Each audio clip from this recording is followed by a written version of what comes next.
all because He's so good, and His mercy shall endure. Oh God, we thank You for Your goodness. Oh Lord, we thank You for Your grace. Oh God, we thank You for Your mercy. Where would we be without You? Where would we be without You? Hearts are filled with gratitude for everything You've done. You never cease to amaze us. You never cease to amaze us. Your goodness far outweighs the bad. Your goodness far outweighs the bad. And we're so grateful, God. We're so thankful. We're so grateful. We're so grateful because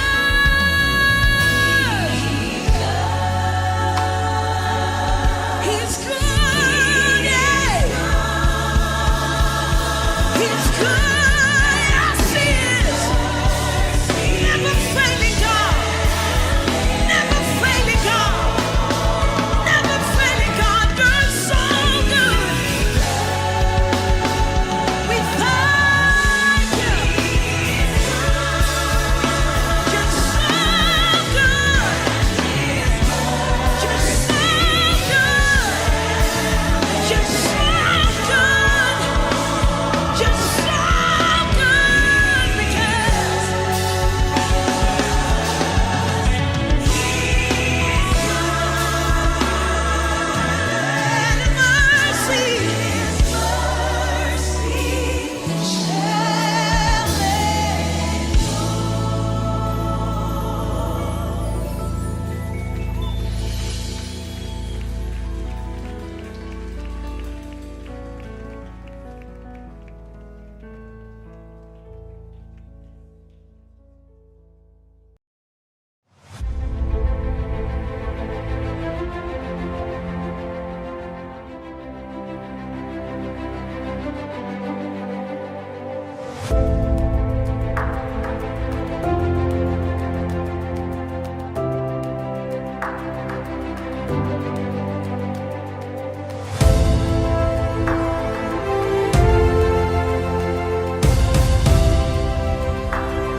Praise the Lord. Ni andra vinaka, ni mata vinaka mai, ni mbula vinaka.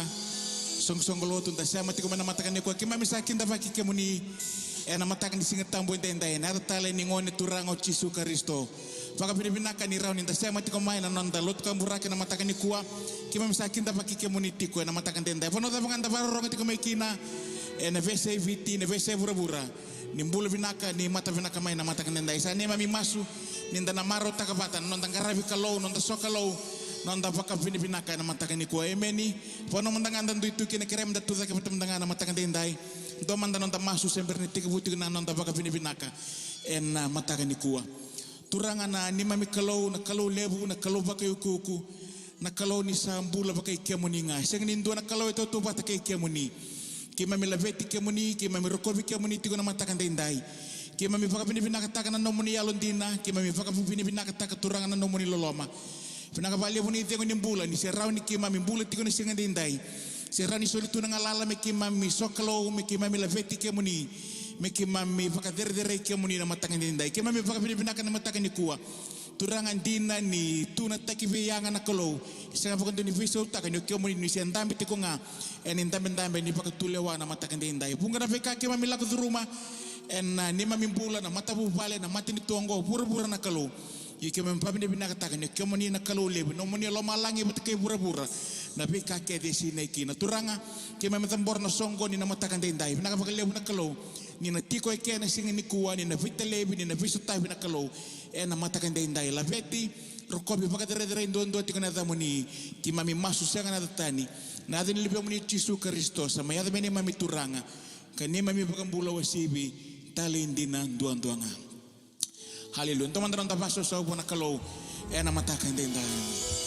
Enda tamata ningaw nang goe kadibikenda na karisito sama tua tunabuata ena were ni kalo enda tamata ningaw nang goe kadibikenda na karisito sama tua tunabuata ena were ni kalo tuda kemai kadiko chisu tuda kemai katukuna tu enda na vivi kesenga ni oda enda na dhambe kesenga ni bale enda na lako kesenga ni malu dalanga tali enda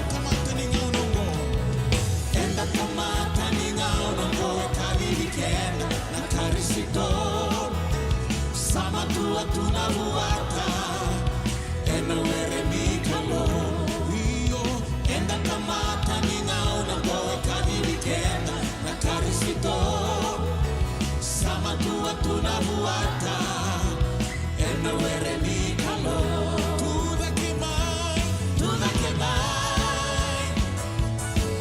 kemai kali kwa Jesu tuda kemai katukuna tu enda na vivi kesenga ni oda enda na dhambe kesenga ni vale enda na lako kesenga ni malu tuda kemai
Sengani vesa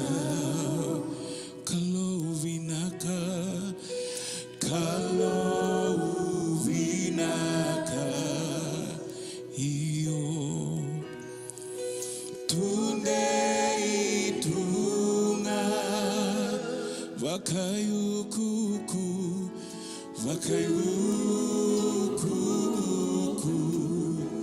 Chisu vakamoli moli vua kalo ya Londina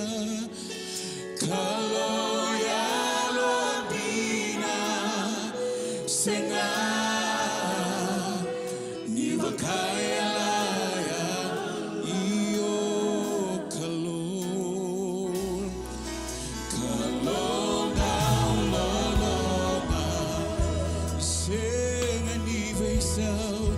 Sengani vesa kalo vinaka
turanga ke mami labete ke muni na mataka ni singa vinaka ni kua.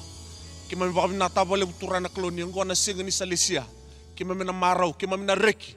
Ena soli ni deu ni mbula turanga. Oni sulebi ke mami. Me ke mami roni mbula tale ena ndona singa vou. Vina bale turanga ni nomuni bosakana be kakede era dengu rawa. Me raia na baka vini vinaka ke be ke muni. Turanga ke mami baka vini vinaka tabale ubo na singa ni kua. Ni ke mami roni lako ndo mai ena nomuni sera usabsaba.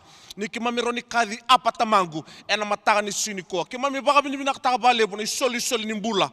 Ko rawa ena buku ni nomuni baka dambo isoro sai ko Jesu Kristo ke mami baka vina tabale turanga na yada i Jesu na yada dedere na yada ni mbula na yada turanga ni be baka tau taki na yada ena duba kina na be induru kede ka baka tusana be yame kede e loma langi e burubura e riku burubura ni o komuni sakalo turanga ke mami baka tusa na sini ko na nomuni dedere ke mami baka tusani ko na nomuni langi ke mami baka bini bina kataka na kloni ke mami ngaraba ndo na kalo embula e sanga baka ndo ni ndindi bara na dalingana e sanga ni sori bona matana e sanga ni leka na lingana me iya na bitalebi turanga ke mami baka bini bina kataka balebo na bitalebi ni nomuni ala tambu e na sini ko turanga na kaki mami laga durumu tiko na sanga ni beso taka na kalo na mbula ni mami ngarabi ke muni na mbula ni mami baka bini bina kataki ke muni blata ke muni turanga na beso na kakede ena beso na kai rai yo na kai tamundu ena sani rai ena to doko tiko nga bina bale mo mataka ni sini kuwa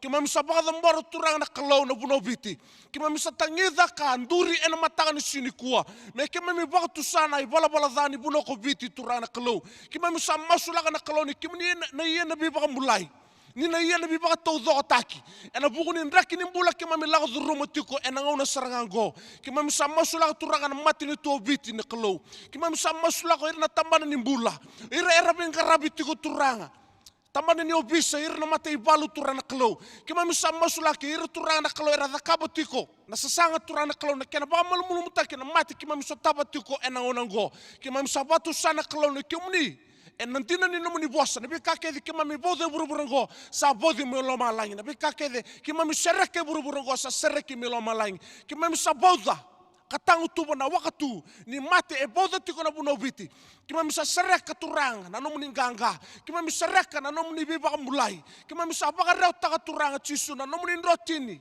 coba nisi ena buno biti ke mami baka tabale turana kalau na mbula ni soko lo to na yangi Kristo ke mami sa masulani ke mami nan duri dake me ke mami ndomo ni mbula me ke mami ndomo ni bisereki turana kalau me ke mami ndomo muniti ko na baka tao te ni ngonongo bina bale turana soko lo to ni CM5 beach ke burbura ke mami sa baka mbora na kalau na mbula ni tala ngasa Reverend Sulias Kurlo bina bale na nomuni bilumuti bina bale turanga na nomuni biba ko taki bina bale turanga na mbula binaka ke mami sa sereka ke mami ndo bata tiko baka mata bu bale bai soko lotu ena mami masula tiko na mbula ni bilu taki na mbula no mere orto na ngone turana kloker to na makumbuna ena mataka ni sini kuwa na mbula ni soko lotu bir na bilu taki na matu bale ke bai tala turanga irna regional leaders turanga irna leading ministers turanga ke mami sa masula kirna missionaries na buno era ben karabi tiko na sini kuwa ke mami sa masula kana lo malanya tondola bebo no kede era dabu kalau kina erna to kena turanga na sini kuwa ke mami sa masula ka mena wasa na bandua kina wasa na babasa bul kabitu na soko lotu mai tobata na be matu bale kede na lo mani soko lotu mai bi ko ngone ki bi ko ngasi ke mami sa baka dombora na ni mami mbula ena mataka ni sini kuwa ke mami baka tusa ke baka sa ni mami to choba o de mena ni mami meda ke mami sabatu sana sini ko ni ke mami toro bola kan biki muni ni na toro bola ka mai ki biki mami ka baka takla biki mami na be kale le buturana klo bina bale na sini ko ke mami sabaka mbor na songo ni na klo bina bale na bilu taki na bitumber ni nomuni ala tambu bina bale na yalo ena baka mbulahi bina bale na tobi mate erna sereki turana klo ena sini ko era yalo lilai erna baka yalo ganga taki bina bale na bilu taki na ndaki baka lo malain ena lago tukanen biau liba ena mataka ni sini ko ke mami sa masu na kalau waktu saat tu kana nomuni ganga ena beka ke den garam na sini ko ke mami na bolu situ bikim ni langi na der ndokai me nomuni chinga Jesu na ibambula amen ke mami torno ngono go me ke mami kinta baki kim ni ke na sar chigma ena mataka ni sini ko ena bata ni bingarabi lako tika na World Harvest Center ena kena vuno tika tu ena boss ni klo ena nonda program ni lot ena mataka ni sini kuwa to man da kinda baka na turanga na tambu da so man da na buno da tambi tikina da maro taka ni solution ni tambu era ni tiko patiki kenda ena mataka ni sini kuwa da lako mena mataka ni sini kuwa sanda kinda baki na sara sar tik mena be se burbura se ya wa minute sekondi da boss sama tik mekina o sa kinda baki sa mata bina kamai sa ni mo mi masu ni da na baka iboto bata ena bata ni binga rabi kena bos ni klo ena talai tu kena mataka ni sini kuwa ki mam sakin da bakir na sar tu kena biasa ibiti kabang bimbi ena song-songolotu ena buku ni bulan ni tal-talangase reverend sulais kurlo na bulin numer sa ni kinda bakeda na matu bobal ni song-songolotu ena World Harvest Center mena zone 2 kena zone basang bul kabitu buka kena song-songolotu mai tobata sa ni mami masu ni na bakalo ngate kim ni na kalo ena ngona enta na sema batikina ena mataka ni sini kuwa ni oti nga na ngonongo santa na ngor sartiko ena tukutuku me kadibake me baleta na bingarabi ena lomo ni madango oti enda nangai bakalunga tegi tiu mai banandona meke baka matana erna kota tiu mai weekend o irna tambamoni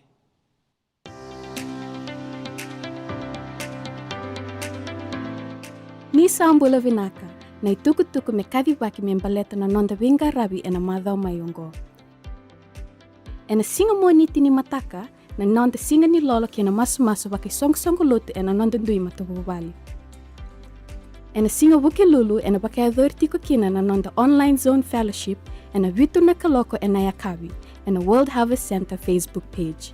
Sa kirei menda sema wata kedi mai ena ndona ngone ni bei wakat katari ena wasni kalo wata keir na tadinda wakayalo. Ena singa tambu na nonda ngone ni lotu na lotu waka viti ena tiku butiko ena wala na kaloko ena mataka kena lotu waka babalangi ena tini na kaloko. Nonra lotu na wekanta na India ena tini karua na kaloko. Na nonra lotu na tambangoni ena 5 na kaloko ena World Harvest Center Youth Ablaze Facebook page. Mana 5 kina ona na kaloko ena mataka na nonda awa ni masu na Arise and Shine. Enta sa waka ungeti menta siama kina ena World Harvest Center Facebook page. Me nonda wata na kalongata kina nganga ena madhao enta sa waka na matayani kina ongo.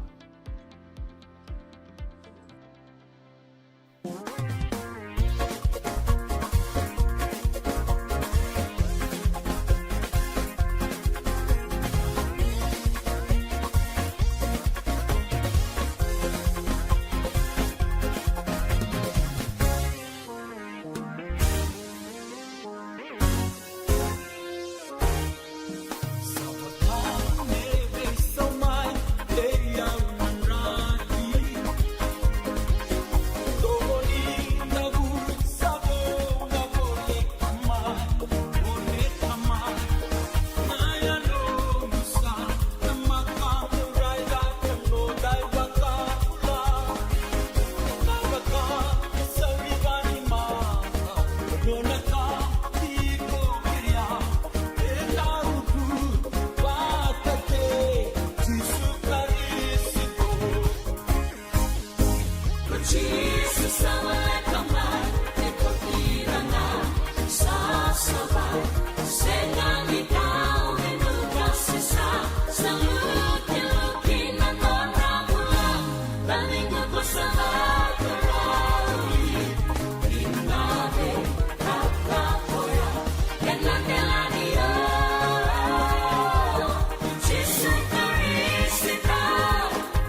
da baka vinatava libu na mataka ni sini kua non rombula na itamone ena non rakoti tigu mai na meke baka matana baka lunga teke nda tigu na mataka ni sini kua sa non da masu ni na masule kiritiko da baka lunga teke kiritiko irna non di liliu ena bengo na satu e matanda ni sandala ko sartiko na non da ngone ni soli sa non da baka dambo isor ena non da solika na bebido wala ngane lesoni enda na wilika bata na mataka ni sini kua wambuta ni na vida na mada sawo ci na wase ci mekina na yabutu ni biala latini klo da ronga talcunga na systems e operate kina na buru ngo kina matini tuni klo ena matani sini ko na be bakure wala ngana biose kana be coach kenda na bola ni bakatakila ena kena wase walu mena tikina tin katolu kina rusuk bul karo e batingo na kena rong ia na kena ika ono nan raw kan do na mbaki ene matai ni bula ene matai ni sing ni bula sangai mada na wai mendela iburubura asa luwata tani na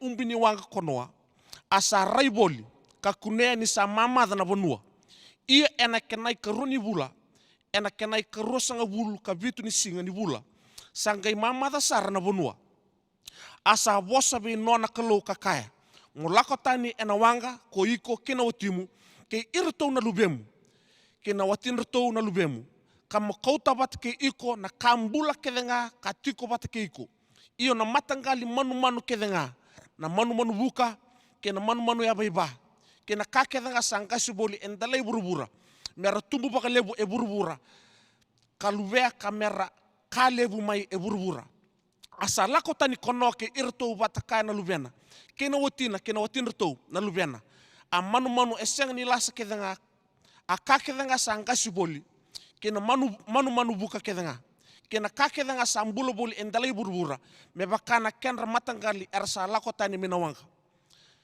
tikina rusanga bul kana be wase tikina matangani sini ko bango na keni rorongo asa da kabo kono enduna idambo ni sorbe tioba asa taura e sobe irna manu kedenga yaba sa saba ka sobe irna manu buka kedenga sa saba asa baka dambora na isoro kama ene idambo ni soro asa mboida na imboi ni baka vini vinaka vina kati kotioba asa kai elomana kotioba sandina na kasa dha ena numba na lomo ni tamata mai na ngauna sa dorobokina ia kauna senga ngani baka rusa iburu tale ena buku ni tamata kauna senga talanga ni dunruba na kakedanga sambula me baka na ka ausa kita kauti ni sa tiko ko burubura ena senga ni mundo na vula itetei kena vula ikelkeli kena liliwa kena kata kena vula kata kena vula liliwa kena singa kena mbonyi e rua lenga nandina ube wasea weekenda roka takatiko na mbula ni inoa dareda ka ndaronga dani talanongo nangona sa mai ochia basa ka bula singa ni walu sa mai mamata na burubura na matai ni ka adakabano ni sa mbutu na yabana kena ngele e sang ni dakabo ko endotel naka sang ni reda ko se bakata bana tuba kini bonua sang ni zakap mo ko ndona kakane ni marau ni to sa e adombula merto mbutuka na ngele mamada matai ni ka e zakaba se na matai ni ka e bagana na nukina na eloinoa me zakaba e zakabo ko ndona izambo da munisoro e izambo da munisoro me bakata kila ko ya bana kalo na ka e vederwa matai ni point do be wasebi kenda na nonda sol ni bakata mbo isoro e bakatu sana nonda dina se na nonda bakara rabi sena nonda yabu ni mbula e tiko ke bua na tau mundu kasenga bana ka rai nona sa lako no ono e baka takila koya nona mbula ni baka thambo isor ni baka rabi to koya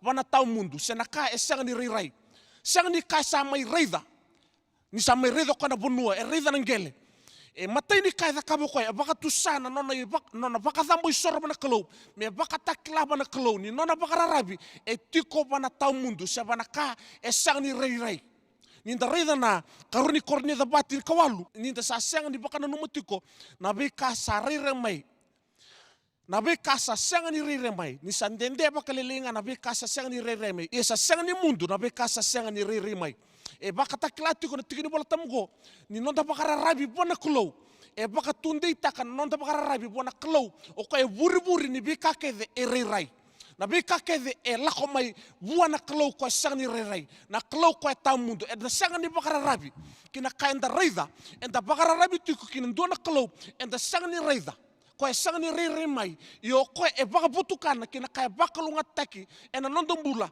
menda reida ena matana botu. Koe ngana ninda lako mai ena system waka burubura, o koe e mbita na ka, e waka mbita ka na ka e rirai. Io ninda reida na ka enda lako durumu tingo. Na tobi mati enda sotaba tingo. O koe e abolata na ka enda bagara rabikina. E abolata na ka e rirai. E abolata na ilabo. E abolata na business. Na ka kedongo na ka e rirai. Io ninda bagara rabi buona kalau. O koe na kalau e sanga ni rirai. Na kalau e tau mundu. Ninda hebutaka na nonda baka dhambu isoro. Enda betu kuna tingo mana kalau ninda baka lidi kwa. Ni o kosa i buri ni kakede. E enda baka lunga taikina. Na karua ka uchotinga ni point inda bea wasena mataka ni sini kuwa. Na nonda baka dhambu isoro. E bukui kenda menda baka na numa. Ka baka ndeitaka. Na nona yalondina na kalau. Kina nona wasa ni yala kedanga. Ninda kilachu na bei kakede e da kaba na kalau. E da kaba ko e na nona lomni mbai ni bei yala lati. Na lomni mbai ni nona cabinet. Ninda bei tan lo taka na bei yala lati ni kalau. Sai ko na nona wasa. E yala taka ni na da kaba. Ia ninda reda na baka dhambu isoro me da kaba ngo onoa. E senga walanga ninda reda na nona ndina onoa. Inda reda chuko me na nona esana na kalau. Na nona ndina me bakaru taka na kalau. Na nona I dhambo se na nona offer of sacrifice onoa. Da reda ni ena bakatekubu walu rusungubulu. E tukuna bunga na kalau. Taura e sona manu kedanga e abaiba e sabsaba. Ka sobi ir na manu buka kedanga e sabsaba. Ninda reda na nonra mbula na chiu. Na nonra baka dhambo isoro. E abutaki e na manu e sabsaba. E lako meibe na manu munia. Ninda reda na bakatekubu bitu rua. Na kalau e bakaru taka. Na imandrali ni nona isoro onoa. A tukuna bango koe. Mo kauta bati keiko. Na manu e beba. Sa sabsaba me abitu. Kembali na kalau ningai lako tiko nona bakaru onoa. Sa kilatu ko nanguna ningai li yado onoa kina bonua. Mesana limbutu ko kina na nangele se ochi na basanga bulu na singni walubu. E kilatu na kalau na baka nananu ne noa. Ni ko na li zakabo ko ndona baka dhambu isor. Sangai zakabo ko na nona e abakaru chiki nonoa. E tuguna tala ko bino reda. Korto na monu sabango mertu na vondo talangani. Kembali e kilatu ko no o kilatu na kalau ni na bakaru tako ko na nona imandrali ni baka dhambu isoro onoa. Na kalau esa bakaru taka ujitu. Ndoko o tio bachare. Ninda lako mi bona kalau na kalau endo bakaru taka na nona imandrali. Na kalau sa bakaru taka ujitu na bi bakambolai. Na kalau sa bakaru taka ujitu na bi sereki. Na kalau sa bakaru taka ujitu na isol ni alo tambu. Na kalau sa bakaru taka ujitu na isol ni bi bakambolai. Na kalau sa bakaru taka ujitu. Ia, nangona santa kei, yado mekina menda zakaba na nonda baka dhambo isoro. E matana taka wale tukunga na nona yalo ndina na kalau. Ni midhabo langa na nonda biose, na mataka ni sini ko, bewili kanga bikenda na ipiriu. Wase chini karua. Tikine rusubul kaono, e bachingo, o koya sa baka yabalata taka na burubura. Ena domona, ena ngona koya, asanga yabalata kakaya. Sa baka ndo tale, kauna senga ni baka yabalati burubura nga. Koloma langi telenga. Iongo sa baka ndo telenga. Sa bata kila maikina. Nina kautani yani na beka sa baka ya balati teki. Me baka na beka sa dhaka. Me tunde kina na beka sa senga ni baka ya balati rawa. Iyo ni sa rawata na matin tu sa senga ni baka ya balati rawa. Menda toro matua na loloma sa soli. Enda sa ngarabi kina na kalau. Ena yalo matua kina rere.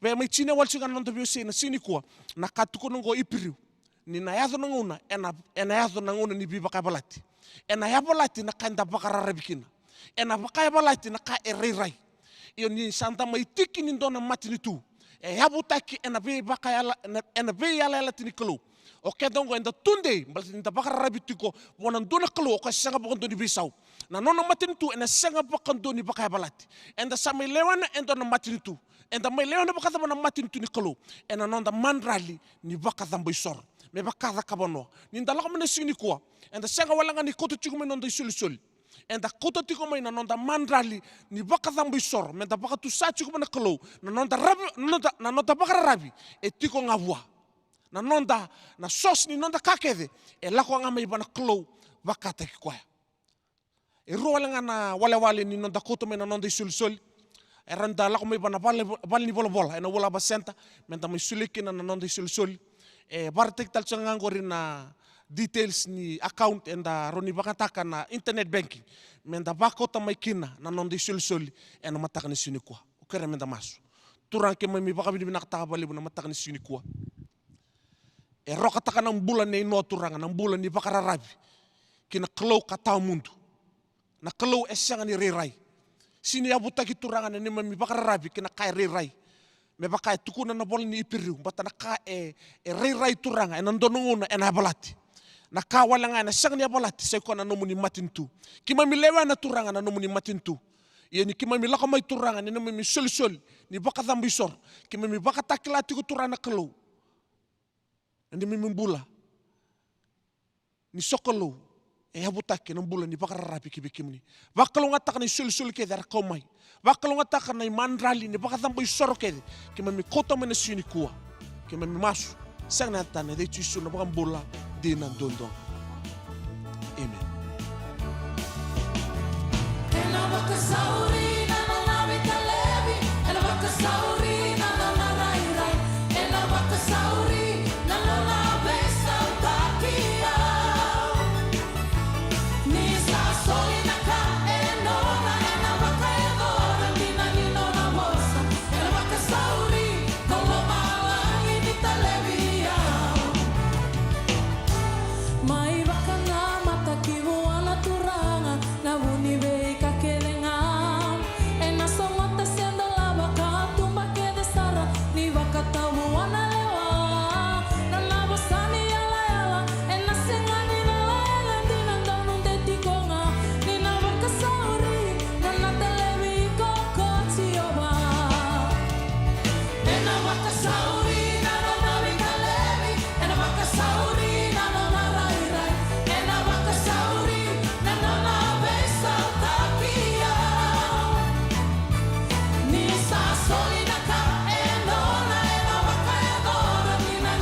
Sabaka binibina takana kluna sirenda rongo da batetiku na matagani kua na nondale soni kuni tiku mai na mateni pita na wase wa mai na tikine tinikarua kina tikina tinikadiwa au na uliketiku na kene bagandewa bo ka tiko na nondai volatambu wakabiti na singene indai ni mberea una bagamadala takamanda na ibolongo na ibolongo e boleh tigo bir na tamatalutu ba Kristo siuira na tamatandingi taki erabe sea kitu e na woliku ke esia lelai e na ngonea na inakimbimbi ni bolongo me baka yalonga ngataki ra sota kai tigo na be baka dadani ke na be baka rarawataki e na buku ni non ra bauta na klu mera nuindei ka bauta tiko na turango Jesu Kristo e na nona mate e na nona tuda ke tale ka baka tale ngaki na nona bosani ala ni na lisu tale mai okoya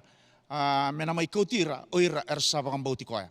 Kasa ndondonu o talenga kina mera vingoma na ka bosota taletinga na vei kararawa ke na non rabagandei takatigo ena duana sala e ado tingo ena non rambula go me mai baka tobole walenga kina na non rambula ni vakambauta na klu ia na inaki ni kena politiko nei bolango ukila ni na rawa ni bebu ke sartalenga mai na kanda lago durumatigo na buru-buru na singa dai nei bunongo sena lesoningo ko sa vakambauta ni na kautalenga mai na bebu ka yalonga ngataki menda rawa ni kila talenga kina na dava menda kaba ena ngauna enda donu makatiungo na i bolo tambo ka ne bakande obo ni nonda i bolo tambo o bakabiti e kati obango mai na tikine tinikerua me dava na tikine tinikediwa o i kemuni na we kangulo mani ni kakwe ni kurambui ena buku ni rarawale usa yadu tigo be kemuni moni bakatobole kina me bakambe kani sa yadu tigo be kemuni endua na kabo ia moni yalo bakadengu kamaronga ena buku ni no moni sa bakai bota tiko ena be bakarotaki i Kristo me rawa ni taudogo kina na no moni reki ni sa nona na langi kebaka oni sa bakadadani ena buku ni ade Kristo oni sa kalunga tasarakina. Sandu siongo ni sa mai tiko be kemuni na yalo sa langi ya na yalo ni kalou ko na yalo tambu ni kalou sambula tiko ena lomanda. Kebaka endua be kemuni sa bakararotaki ia me kakuanga ena buku ni lamba sena mutako sena mbasulawa sena bakaudada ena kemuni maliwa o koyongo moni kakua kina ni mandu ataka na bebe bakararotaki sa yado be kemuni ena buku ni bambauta va Kristo ia moni baka bina kanga buona klou nio ni sa tokara na yada i Jisu Kristo sa yado mai na ngauna me tekibutaki kina na belewai karana belewai to manda eliu na tamata ni klou ia kebaka sa tekibu be kenda adava ena ngai kenrei tini oira era sanga ni bambauta na nona i tuku vinaka na klou me bakana ka sa kaya na ibolo tambu sa nrenre sarabe ir na tamata vinaka mera bambulai adava ena adobira na tamata da era sa sanga ni kila na klou tarnoda na tikina tinika diwana yote tini tikina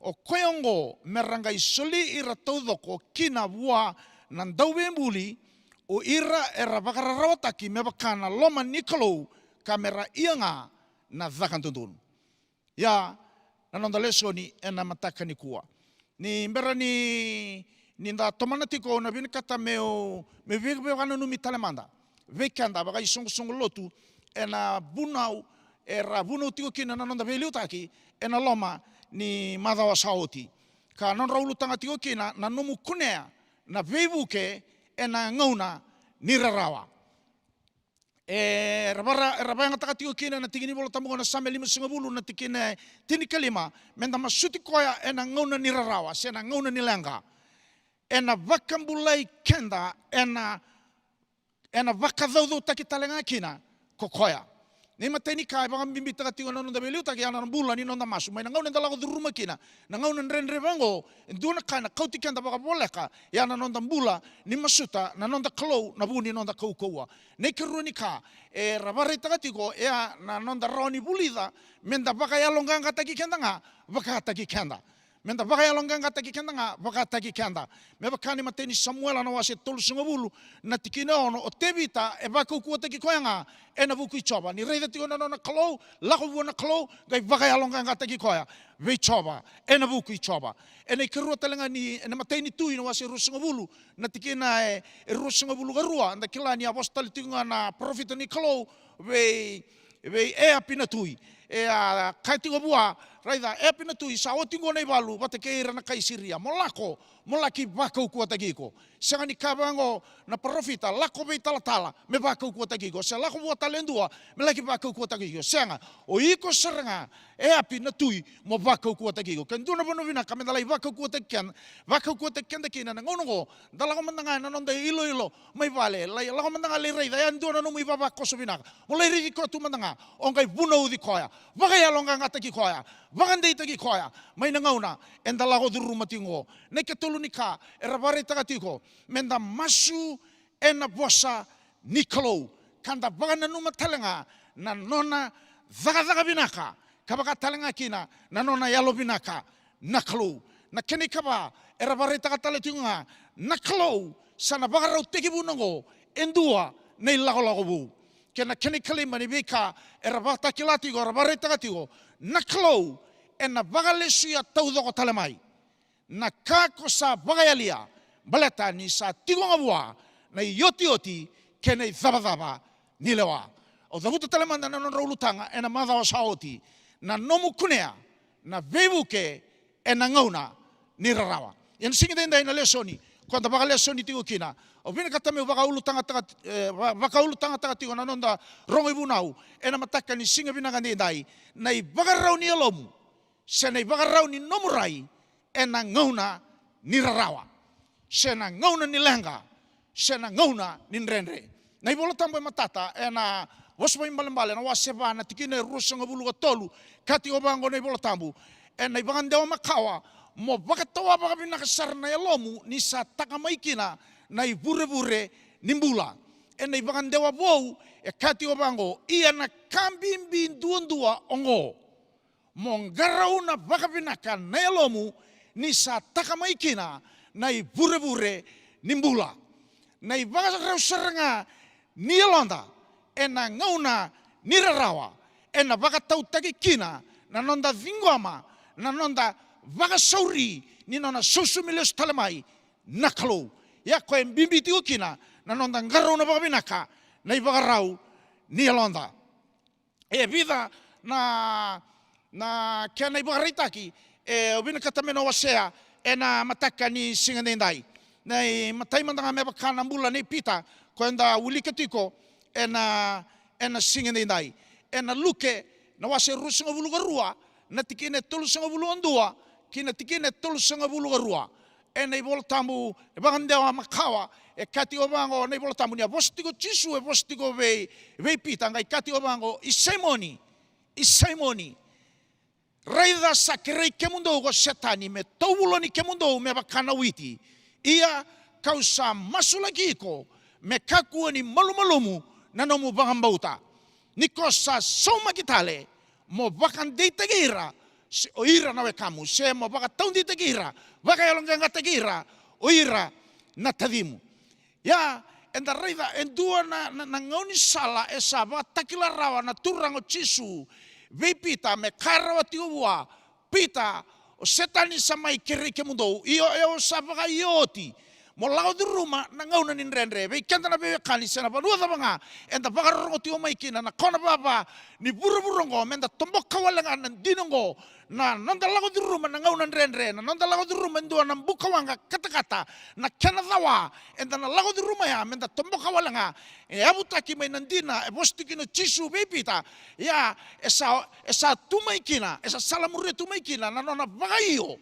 na klau menda lago di ruma balata na klau e kila na katau doko na sala e raoni baka binakatakina na nonda bula menda raoni ado menda tamata kaukoa katamata nganga e na nonda ilalako vata keina klau ena lesoni konda wilikatiko ena mataka ni singanindai nindalai wilikasartiko na tikina e tinigadiwa e lai tukuna tiwa bango o koyongo merasulia na yalonra ena bala binaka ko ira era bagara rawataki raiva menda sulia na yalonda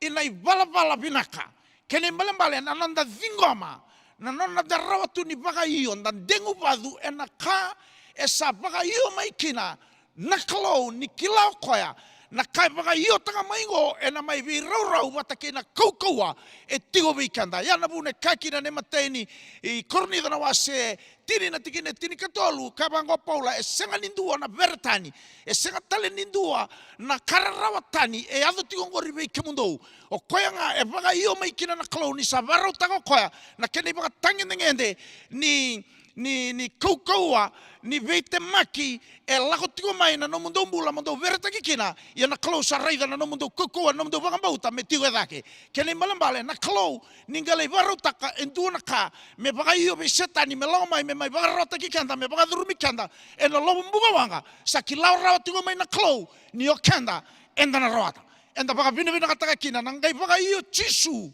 Ve pita, sa kara ve pita, pita, au sabaka ioti. Io pita mo kilawa langa. O iau sa masula ki ikoti. Turanga kena marama. Na kanda ngai lago di ruma, menda kilawa langa, da tomboka walanga. O chisu, o loma langi. Na kalona tamana, na kalona lubena, kena kalona alo tambu.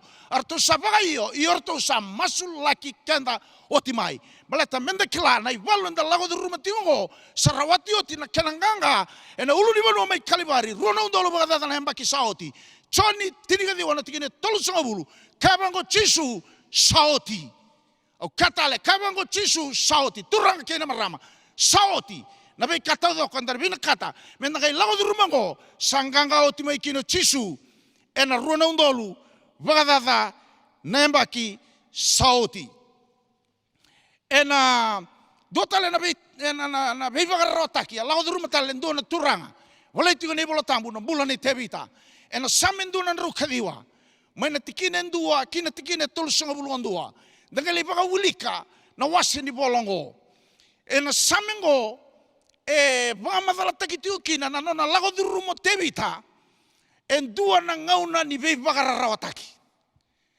era baga ni koya era baga sewani koya era baga liele koya era loma data ki koya mai na ngauna ni renre e lago di ruma tu tevita sanga ni dingi taka na turanga go me suke muri na tikina sare tolu songa bulu ngai kaba ti bango na bola ne bola tambu ni tevita mai na ngauna ya e dingi taka nga koya me baga vina ka na klo e na ngauna ni no na lago di ruma na ngauna rawa.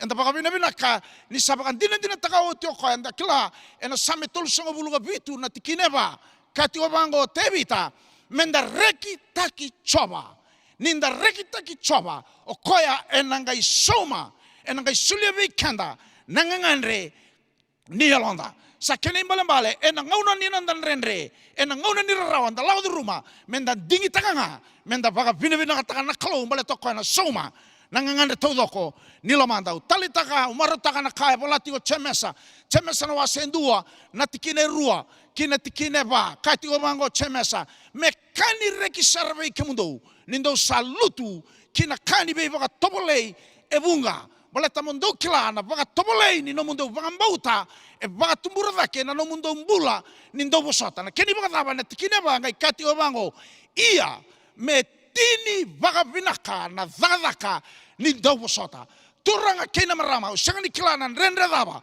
rauni lago duruma tigo rauni baka sarangana mbula ni pita rauni baka sar talangana mbula ni tebita na kayado tingo dingi takawalanga mo baka vinaka dingi takawalanga mo rekitaka iyo nyo sa rekitaka nyo sa lago duruma kakua ni duruma walanga baka ndone kaba kakua ni duruma walanga baka be mama kakua ni duruma walanga baka tolu ni kaba mbalata katigo chemesa me tini baka vinaka me daba sara baka vinaka na zadaka ninda wasota ena tikine tolu songa bulu andua kati obango nei bol tambu ni andigi taka talengo tebita me nui taki choba tigonga nina bangambulai koya mai na ngauna ni rarawa baleta sa yala takau ti tuna klo ya do bai kenda na bai karawa ia na bangambulai kenda ko choba mai na ka kedanga ya na ka e da kaba o tebita andigi taka koya mai na ngauna ni renrea dingi taka koya me baravi kanui taki choba tigonga nina bangambulai koya mai na nona rarawa kedanga endua tale lau di rumah tale tiunga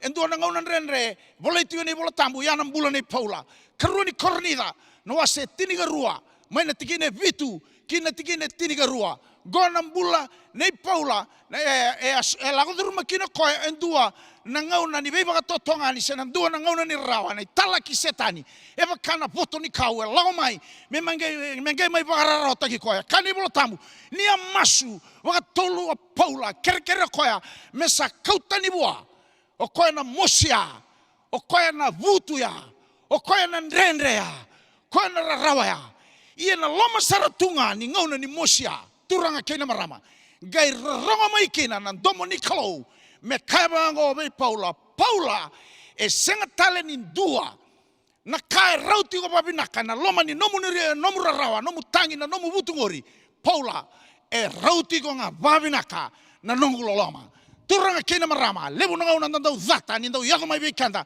na ngauna renre nda senga tuni kla ena loma ni renre ya na banu ndigi takana klo mendau wosa mai kina vikanda ya na banu ndigi takana klo mendau ngai matata kina vikanda nando mona merawa ni ndaba sota tiko merawa ni baka taudo ko takikina na nondambula ni bangambauta na klo na kene kaba nambula nei aisake ene baka teibu na wase rusanga bulugono na tikina ndua melagi yadaba na tikina tiniga tolu tala no tekitiko na banuongo ni aisake enga yadendua na ngauna ni dau singaleu nrabu singa na banua na loma ni banua taudoko sembera bangandua ni mbau yadaba na banua ya se buru taudoko me teibu mai na ngauna ne ya prama engai kani bolo tambu sa sambuli kamba ka enolo mana oisake me san rosombu I chipita yana kaira umbo sebata wata keina ya lona ie senga tuni kiloko engai mbuli ame mbose katu wata keina ya lona oloma langi sa reida tumai koya na dava na vagana nanu ni aloi aisake yana ibolo tambu ya katalanga na matenji Samuel na wase tinigono na tikine bitu ni tamata o koya reida na kae sau sena sauka ni bula ni tamata ia na klau o koya reida ndi keba na ka nunutu nandreke ni alo ni tamata ia na ka tombokrawa o loma langi ni bandondo rere mai o loma langi ngai reida na ka nunutu nandreke ni alo yesake ni sabina katokoya me san rosombu I chipita ngai takoso o loma langi me ngai kabango na tikine rua aisake tiko nga eke ena banua kausa kabe como tigo kinongo ve italiana rabu singa ve italiana casa yado tungo aisake tigo eke balata na nomu tigo eke oya una bakalonga taki ko eke ona sanga di bakalonga taki ko ke o sambiu ena banua ngo tale tigo ve au ena rei gambe ko aisake nan rabu singa lebu saya ave ambala te kati ni bola tamu gondo na matai nin rabu singa lebu dundo menga yado batuna banua kakada nangele ta sanga ni tombe na uda sabita ni na kainda te enangele sala yado merangosa me mate sanga ni ngai mbula yana kasa reida tu oesa ke na ngona sabina katako me san robaka ianga tako sona kalo talebe ya una tutu ke katio ene bola tambu ne banganda wa bou ngai tuno tio bango nei bola tambu eisake tiko nga eke kuani ngai mbimbi molako ke sabang bimbi takana ibola tambu ena bulane esake o klani so be kanda enda barongo tiko mai na kona baba ni buru ena bitu nei wasu lelebu ni buru se daba banua dabanga na ngauna dabanga se na ngauni sala dabanga o se maki tiko mai kina ena domo ni boso ni klo ena singa binanga ndai sarawa ni ole ya daba tale tunga ndua na ngauna ni rabu singa ni no mumbula bagayalo se bagayango mbeka sabakai ka kada mai nangele sabakao salai I bakatataro sa senga nyonga I via kava endua na ka o sabataronga mbeka na klo au lotu tigo ba minaka au ngarabi kemuni tigo ba minaka au masu tigo ba minaka solia tigo ba minaka na nongu soli au the kava tigo na dadaka niklo yenga yada tigo na kango o sambuli katigo taba o sam bosi katigo pata kenelomu ni kuwa o san domoni klo meba kana domoni klo ka ronga be sake na kangu turanga marama dorbo monelewa tiko nga eke tei tiko the kabatigo na loma ni klo au baka binaka ni nandingi ngai the kaba ai sake na tikine ono ngale tukuno tiko bango isake ngai digita ko isake me sa tigonga ni sarongo dokoya nandomo ni klo aklani sosa ngauno sarango o sa rawa ni sa baka tulewa takaoti mo sambimbiu maina banuo tigo kina se mo san robaka na beka bina katana klo madakaba ia nandomo ni klo be ko singa ndai me rongo kina buniolomu bandei taka bambauta na kai na klo mai na ka eado na bula ni isake na ngona ronga kino isake na domoni kalo dingi taka koya me sa tinga bangandua gai rambo tiko isake na teitei Nrabu singa sa raitumbe ko Isake sa kakada ng gele.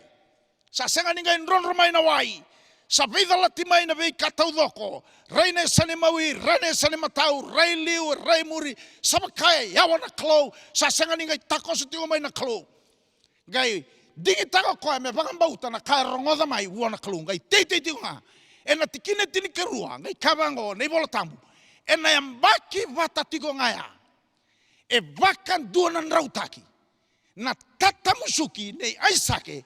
Ni andingi tako ko me te tiyo nga. E na banua nrawisinga. E na ngauna ni nona launga. E na ngauna ni nona sanga. E na ngauna ni lala. E na ngauna ni nrendre. E na ngauna ni rarawa. E na ngauna ni beila gayaki. E na ngauna ni bayamo. Dingi tako Isake. Me teitei tiko nga. Ia na dhaba na kene songoni. Kane bolo tambu na tikine tiniga rua. E ado e na mbaki vata tiko ngaya. Turanga kena marama. Na yambaki vata tiko nga ya. E tamu suka kina o Isake vakantuanan rau. Yorongo da manda. E na tikine tiniga tolu. Ngai kane bolo tambu. Ni ya vutu ni ya vaka lebu dhake sara. E vaka lebu. Ngai vaka lebu dhake sara. Na nona vutu ni au. E rawa na dhabaya. E rawa. Mai na nona ndingi tako koya me teitei tiko nga. E na ngauna nindau singa. E rawa e na mbalabu ni ngauna dhaba. E rawa wale nga e na yambaki vata tiko ngaya.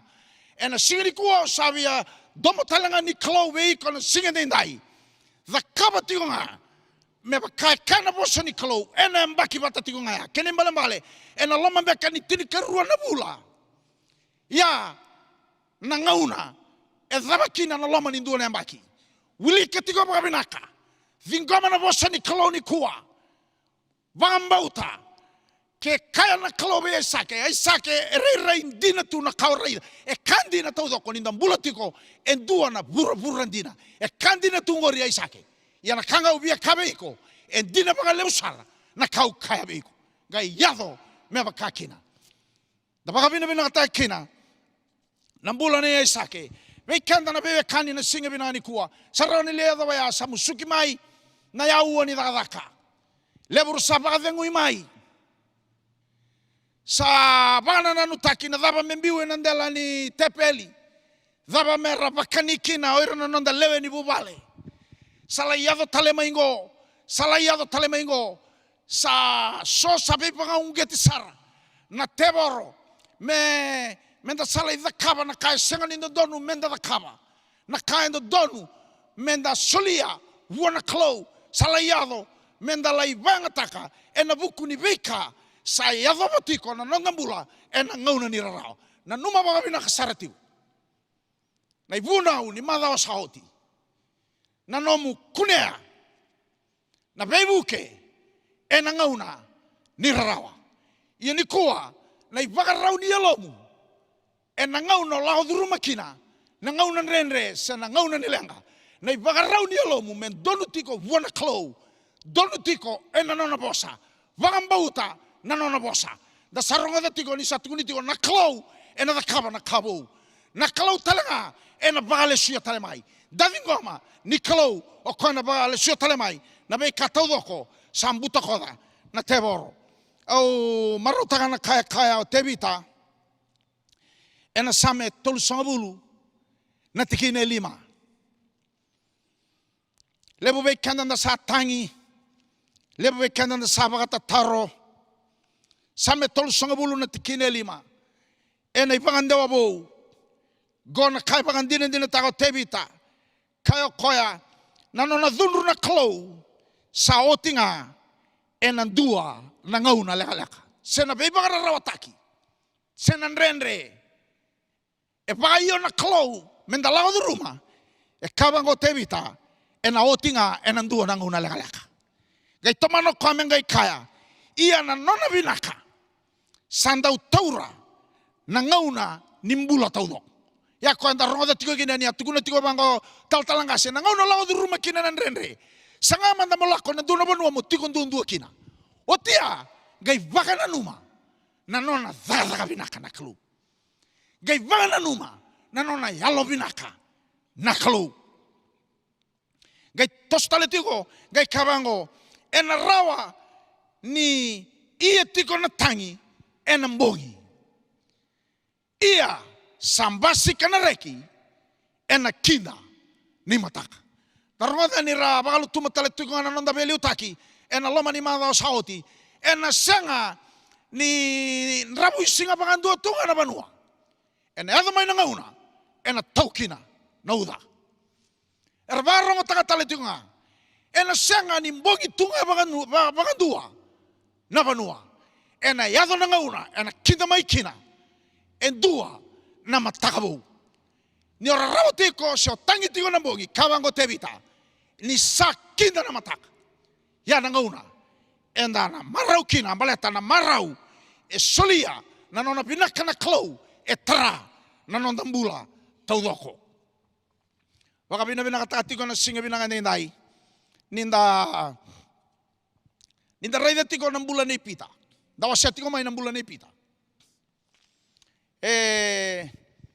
Na nona dingi taka toko ya me laudru mana be matanggali ngaunan renre baya. Ni sakila toko sa masulaki ko tiko mayo chisu gai tiko na bango chisu pita na ngauna osalai ulambalata maikina osa rawata na kaukawa ng ganga may na kaukawa sa nadawa ni mbuka kata-kata ni vei temaki ni vei verataki ni vei baka tobolei sa na vei baka rawataki osutaba pita na ngauno sa rawata maikina ni osa kaukawa mai na ngauno sa somaki maikina pita gailako laki baka yalo nganga tagira oira na wekamu lei baka yalo nganga tagira tou na tadimu yan na inaki vedere e o longi tumai e na ngauna baka yotaka kina na klau menda lago du ruma na ngauna renre na ngauna menda sa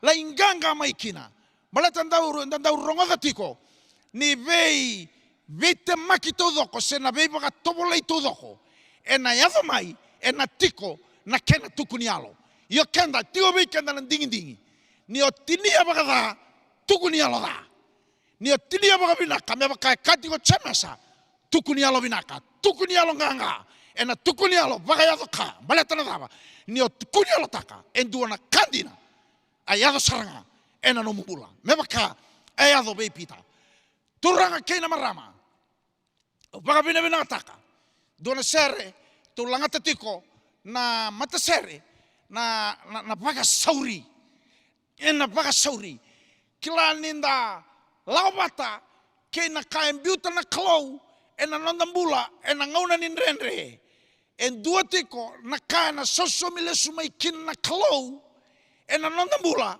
ena baka sauri na kana da kawa na klau na bula mandangane pita ena dada kana wase tinigarua na tikine vitu ena ibagandewa bou kati obango na ibolotambu sangai tu baka sauri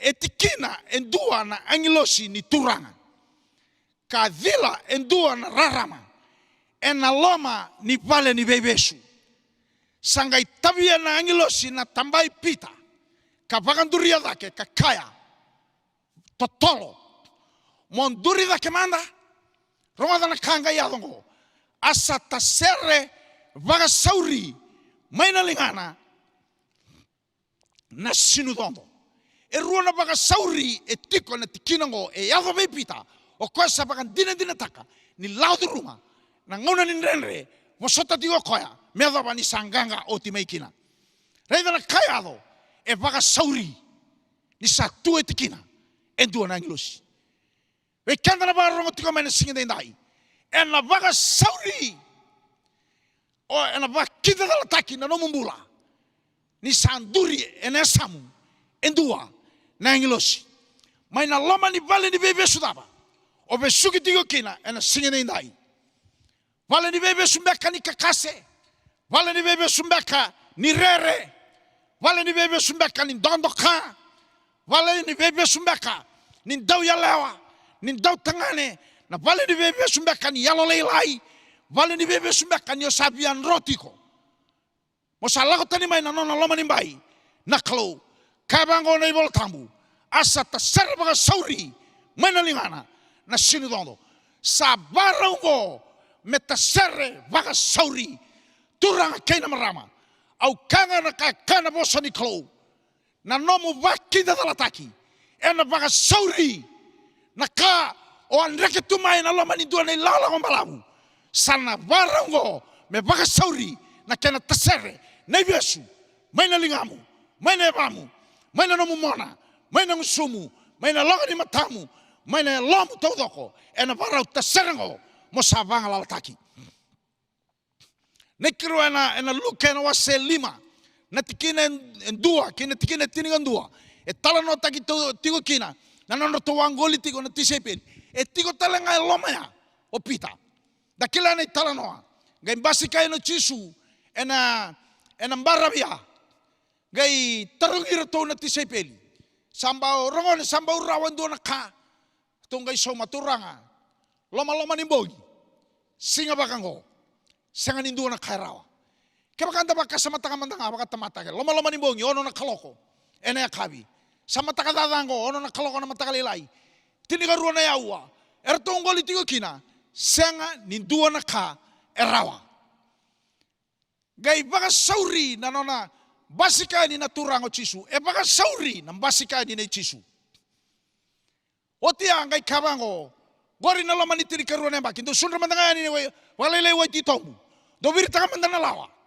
ene sana matau ni wanga rongola e baka sauri maina sanga maina lala ena loma ni tiri karuane yaua vida na sekondi baka sauri sina ibu tudonga na lawa embote na lawa era to yalo tale ena beba kalonga tataki ya na kairao ni da kama na klo mbele toko ya klo ni beba kinda dala taki e klo ni baka sauri vingoma na nomu baka kinda dala taki vingoma na nomu baka sauri ena mataka ni singa ni nai na ikatolu endo ni tarano etiko na choni na waserua na tikine ndua kina tikine tiniga ruang ngona songo di baka mau mai kana mai kaleli kani bolo tambu ni amada baka sauri na waini ertonga ilau mai orto na didi baka tikona songo orto sa mai rei di Mary erto ka Mary samada na waini ndua na lenga sa tungo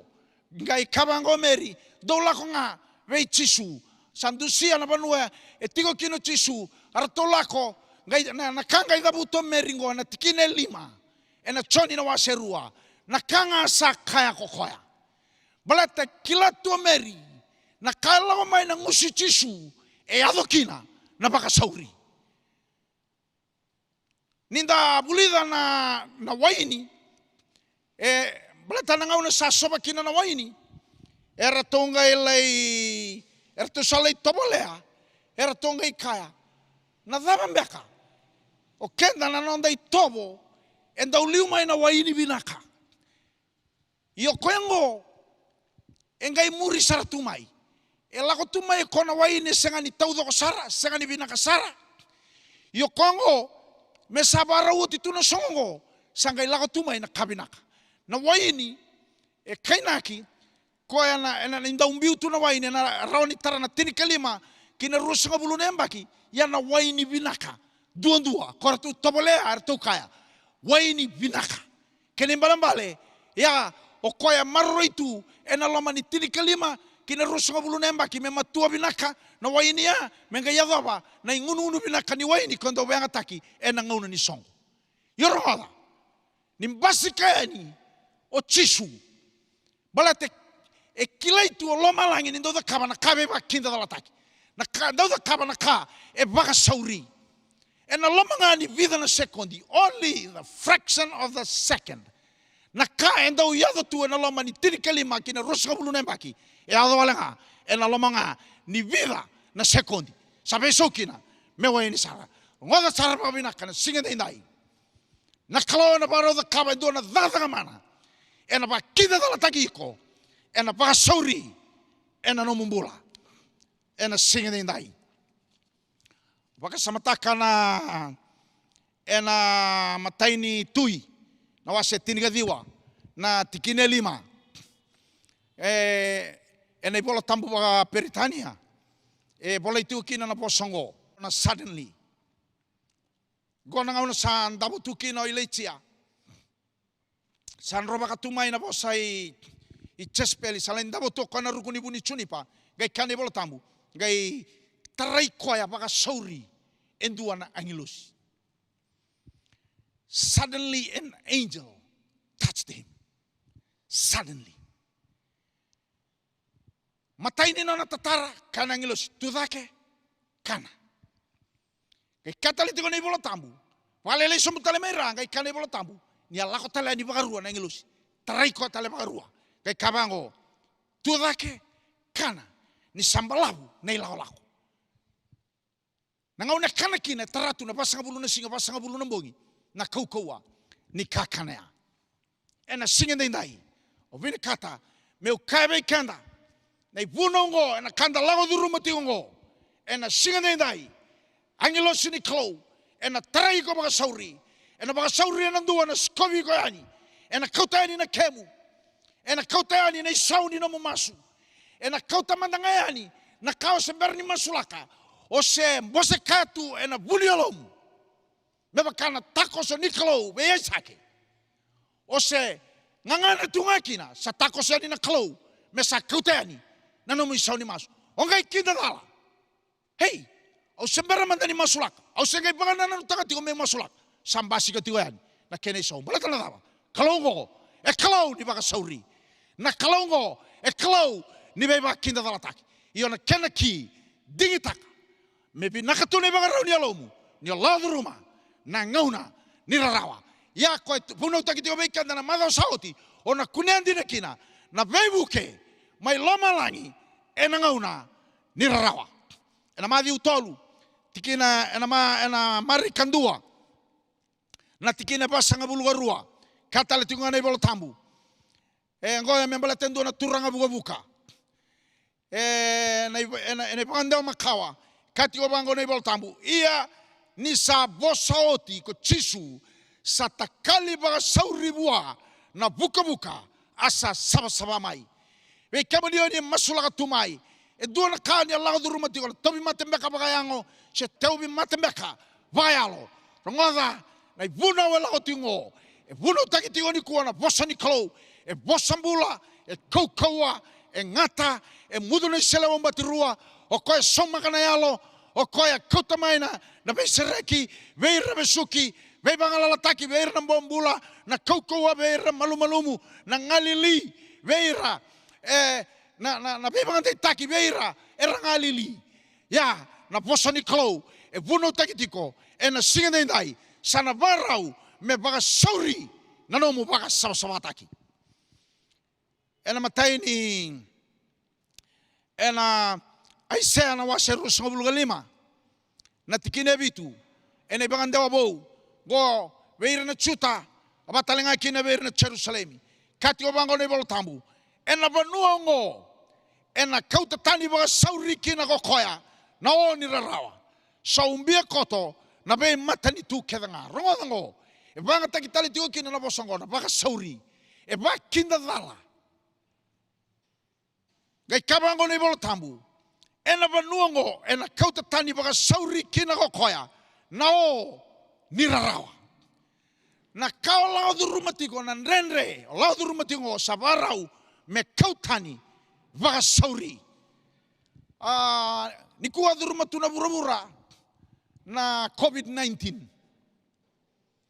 sa kadibagi tikungoni sa ono nan roba kada da na sa magandina dinataki ni sa taraira tiko na matengo sangai tumbuda ke ngana rere sa tumbuda ke mai na nuinga wangawa sa bevivi akina tamata sa beina nuyaka na kame da kava ngo eso sa taraira sa tunga sa tomboki ira sa besuki ira se samonroki ira sa tunga ba kuku ni kua na yalo ni rere ngoda babinaka na ibola tambe bosetingo e kaitiko ena vei mata ni tu kedanga gai katingo ena vanuango ena kauta tani vaka sauri sa bagarau go menda raida ni na kautani vaka sauri na o nirarawa sa umbia koto na be matanitu kedenga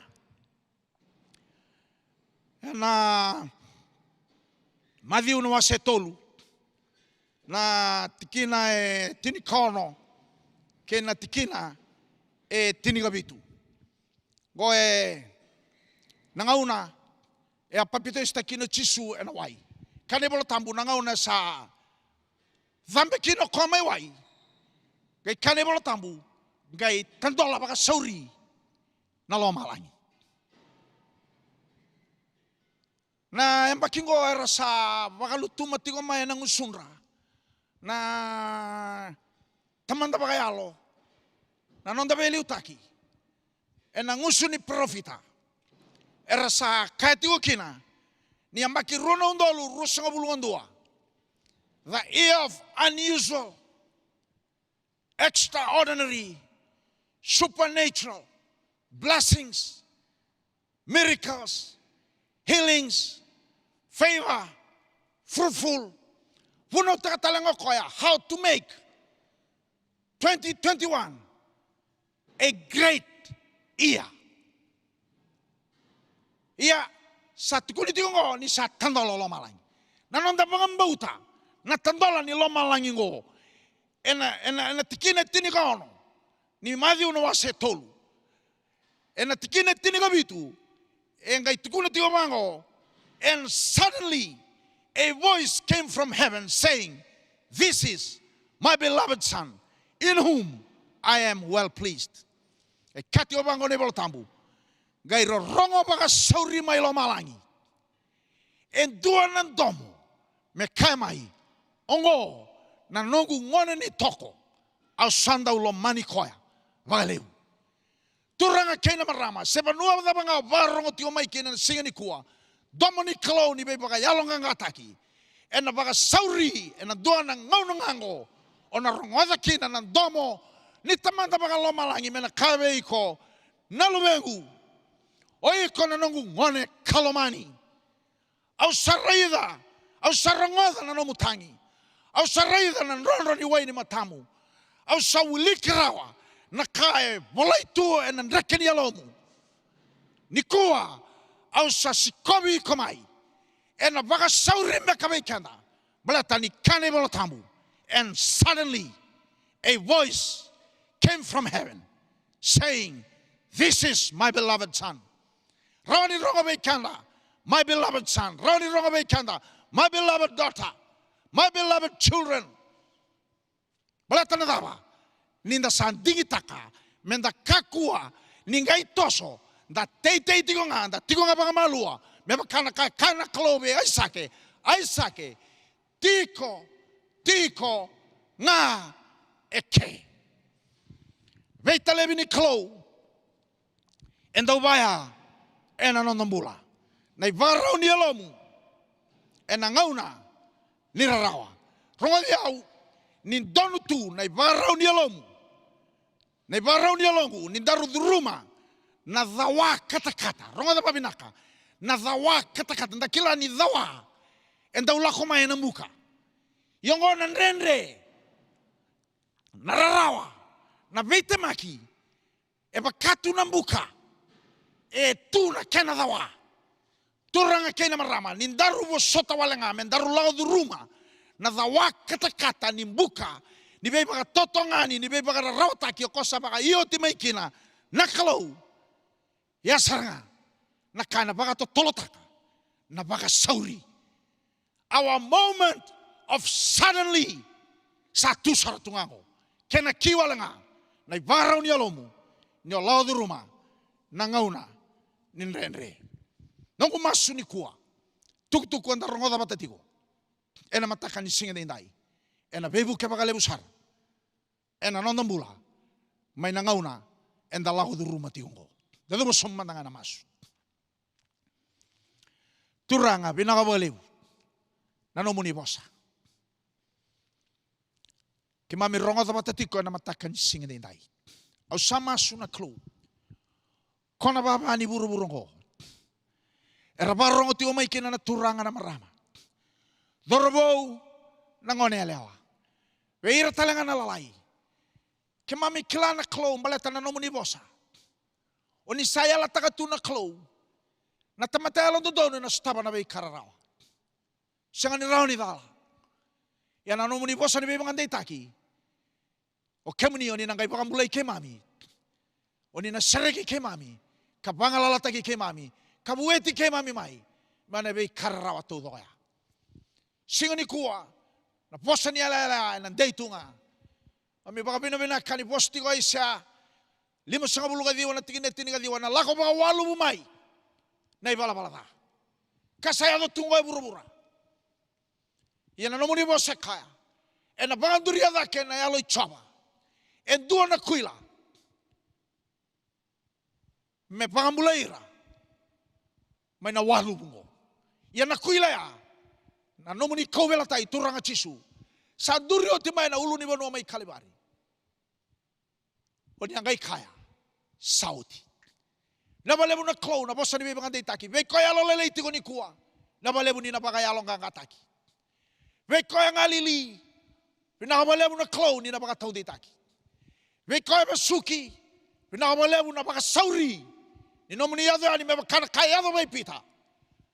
Sa tutikiwi kaya ng kaunaya. Tandola mga sauri. Katumba ni bala ni Bebesu. Tasera mga sauri. Na Bebesu sa na sinudondo. May nalingana. Pinabalebu be kaya masuki. Be kaya mga bombulataki. Sayado na besireki. E na singa din day. Nabalebu na klo. Be kaya salay alalaylay. Salay mga lama-lama ni kaya. Sa taray ko tunelo ni Rere. May makanakayado na mula ni Ilechia. Lain damo to kaya na buni chunipa. Kay kanibol tamu. Embasi ka mga sauri. Endua na angilos. Turang nga pinabalebu. Ena iperiundua na tikinetini ka ba? O ira nangilosi, rangilosi daw ni Beng Arabi. O sa talay ira nangilosi ni kuwa. Vei kaya lalaylay. Vei kaya sa mga lama-lama ni kuya. Sayado tuwa ng renre. Nabalamu ni kanina talabi kuya na. Bosa ni Beng Anday Taki. E nang sumuni o ira nangilosi. Kang kemamisang sumuni taliti ko nga. E na matakan ni kuwa. Pinabalamu na klo. Merakana karbako kuwa taki. May na malu-malumu kay na yalo ni Rere sa taray ratigo e na singa ni Day. Pinakabalebu na klo. May makana kaya do may Paula. E nangaw na ni Rere sa lagoyan initala ki setani. Gay kani bolo tamu. Masu makatolo koya. May sanga may kautani buwa na karawaya. Isa turanga. E duwa may kalago durumatigo e na matakasaranga ni kuwa. E ngay sa tamasaratigo nga ni mataymbya ka ni makatangin na yan. Ni may pakararawata kya. E duwa sa lagi ako ba na karua. E duwa si may mamatungo na katolu. Sa tagina tigo may sakaw tanibuhan ni sasingan ni Ngairawa. Binabalew na klo. Na nomoni po sa talay ni kuwa. E na baka taon di tagi kuya. May bosota wala nga. Baleta na laman ni bosota ya. E tiyo kina. Narongo ni domomuni. May baka nakao niya kami Paula. Laman ni Renre kinararawa. Lago durumati yung gori. Sanga talin doon na karauti ko babinaka. E rauti kemi nga, rauti ko mga pinaka na nungulolama. Sa talan na lalaman ko na klo. Ang domang ko ni na ronga mga sauri beira. Meron na ronga ra. May na mosi, may na tangi, may na mga tataro. E na ronga ni na domang ko. E na kauta may na bagadimu. E na nonrabula. Pinakabalebu na klo. May makana kaya do may isake. O sama sa talangan na singa din tayo. May ko sa buli-buli kati ko alamana. May sanrota ka ng renre. Ni sa kata-kata na tawa. Ela ko may na may mga rota kis tabatiyong ko. Binabalew sa talan ng dinang ko. E na singa din day. Ay siya rosa ka mulo kao na tikinerua. Now, gase, dorbo, manelewa. Tiko nga. E na laman ni nomun renrengori. Tay tiko. Na klo. Sa baraw may basi ka baka sauri. May sauma may ko. May bakantuan na rotaki. Binabalew na klo. Sa tingko man na baka binabinaka. Baleta na nomuni po sa kaya. Ay siya, 5.5 na tikin na tiningan dua. Bosa tau do konin daw tala. Nanima mi klo. E na sanga nila talawale ba ikimuni. Sanga nila sulala. Binabalebu na bosa. O ni sambiuta ng usui kemami. Na nomuni tamata. Kanay bolo tamu. Na nungu bosa. Au sambiuta oti. E nang usumu. E na isa 5.5 na tikin na tiningan ono. O sa claim taka nandinan ni nomuni po siya. Ia turang o sa sarakatigo na singa din tayo. E ena ngauna ni masu. Masu lagi na tigo kina na bewe kani. Ena singa ni dai. Na balebu na klo. Na kaoli kana chama sandu na tikina tini garua. Ena charmaya dua na tikina tini garua. Charmaya saraida baga binaka na matamu. O sa kila talanga baga binaka. O ya sa tubarau. Meu bayadora na nungu bosa. Na masu e talaikina na nomu ni bosa na singa ni dai. Na balebu ni na bagayado kabanga dua. Veira todo karandingi taka. Na sala ni baro rongongo. Na baro tigo mai kina na vale ni lotu na wala hawa santa. E soba na singa ni dai. Ni na taraira taudoko. E na yado meba kakina. Meba kai kana nomu ni bosa. Keba kando sa tube yao. Tube kemudo na nungu bosa. Kando na krea. E na yado vei kemudo. E na tigo menele kutu. Rusa kamulu katolu na tikina tiniga diwa. Binaga baleu. Ni na main rengati kina. Na masu ke na nomu ni bosa. Singa ni dai ni kemuni na klo. Oni sanga ni tamata. Moni ndau bosa lasu. Oni sanga talanga ni lube ni tamata. Moni bebu tu ni se moni beso taka. Na nomu ni na numa. Kana nomu ni bosa. Na kau ni kaya. O kemuni. Oni na bagaya la. Na balebu na klo ni sa yado na mu. E na singa binaka ni dai. Weira. Na bewe kani. Era warongo tigo mai. E na mataka binaka ni singa ni dai. Maka damburi tigo na masungo na klo. E na baga binaka. Be sereke na be bangambulai. Saya do na non rambula na lube muni. Muni baga rogo takikina. Na ne mami kru.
Kila sa talayo tinabosa ni klu, e na mataka ni singa ni kuwa.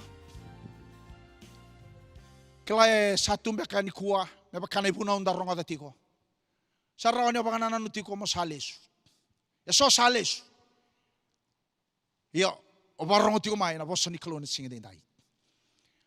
E so be kemani ni barongo tiko ni kuwa sembera bakando ni ndona ngauna. Moni da kabakene ndona bakatulewa.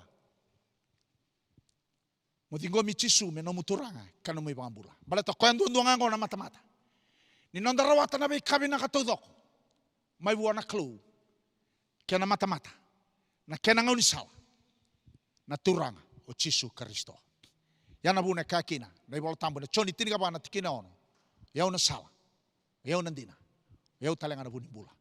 Sangani torobi tamangu alanga ndona tamata. Ena bukungu ndondoanga.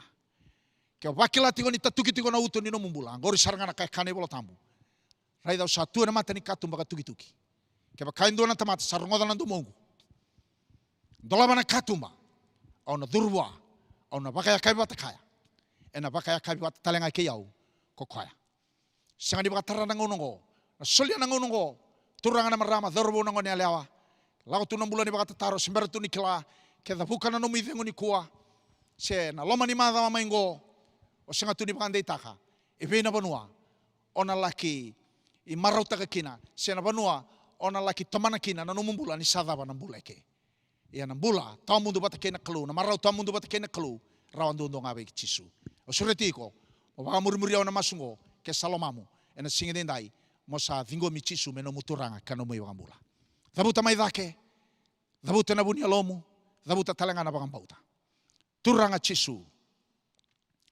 au sala ko mai weke mani au bakan dina taka ni tamata i bala da au baka bina taka na nomuni asulia na nomuni mbula moni amai mate ena bukungu sena banua endo donu mewa mate kina binaga bogelebu na nomuni adolata na nunggu tobi mati kedanga. Na nunggu malu-malu mu kedanga. Kena dunru kedanga, kanto dono mewa dunru bikina. Pinaga boleh buturang. O salau mai o sa vebu tunitak. Na nunggu ipala-palata. O sa takama na baka tulewa. O sa dingitak. Ena ngau na sarangango. Me sa mai suriti ke muni mai nunggu turang. O sa ndola bana katu mani alongo. Ni duru mai cisu. Ni mai ndambe. Ni baka tulewa. Ena nunggu mbula. Muni nunggu turang. Ena singa ni indai. Ena singa ni mataka. Kena bei singa kedenga ni nunggu mbula. Me adaba na singa. Oni na kadiwi au kena. Turang abi naga boleh besar. Na non rembula. Oira tau dok kada dabuta. Nangganga ni masia. Na nomuni bosa na klu. Ni o kemuni oni singa ni tamata moni ndo bosa lasu. Ni oni saka keba kaindu andola bana katu banyalana. Oni na durua. Na bale na klu. O kemuni. Oni sa duru. Oni sa tiko. Oni sa ndambe. Oni sa velu taki. Kapaka turanga taki. Ena non mbula. Turanga ya, marama ya, dorobo ya, kena ngonele ya. Ngonele ya. Ena mataka ni singa binaka nindai. Ningai bakalunga takira. Turanga nelo tambu. Ni mami kerkere. Moninge liu takira. Ena banua. Merlaki sematikina. Meroni tomani. Kapaka rikina. Bakurikina na beitumberi. Meroni rapaku kuota kina. Non mbula bakayalo. May nangauna. Renre. Ke mami salah ko duru matungo. Pinaka boleh besar nangauna binakang kona klu. Baka rorota kitiko na muni.